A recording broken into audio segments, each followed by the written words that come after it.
Hello बच्चों, let's say the given question. The question says a horizontal force 10 Newton is applied to a block A as shown in figure. The mass of block A and B are 2 and 3 kg respectively. The block slide over a frictionless surface. The force exerted by block A on block B is option A 0, option B 4 Newton, option C 6 Newton, option D 10 Newton. So इस question के लिए जो की concept यहाँ पे we need to understand is the concept of Newton's second law.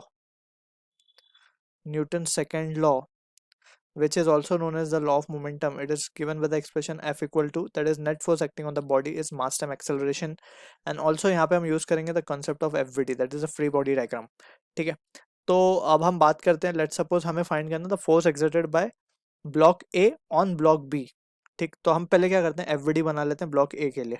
तो block ए जो कि है 2 kg का, इसका FBD बना रहे हैं हम यहाँ पे. तो इस पे तो एक डायरेक्टली फोर्स लग रही है 10 न्यूटन की इस तरफ से.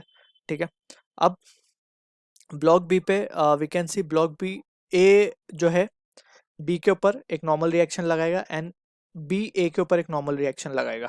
एंड ये जो नॉर्मल रिएक्शन होंगे by Newton's third law we can say that ये सेम होंगे.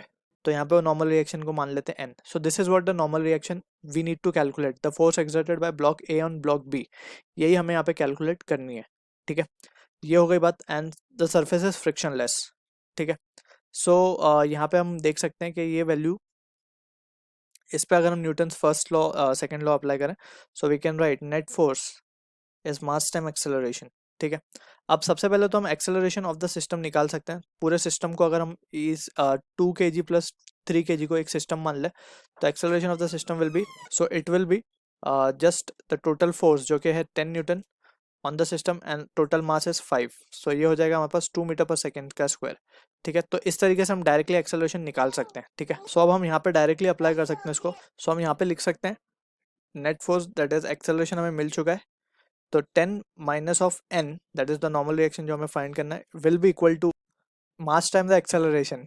मास is 2 kg, acceleration is 2 also we have calculated. So n की वैल्यू अगर हम देखें तो it will be 10 minus of 4 and that is 6 newton. So this is the answer for the question जो कि match हो रहा है ऑप्शन सी के साथ. I hope you understood the solution. All the best.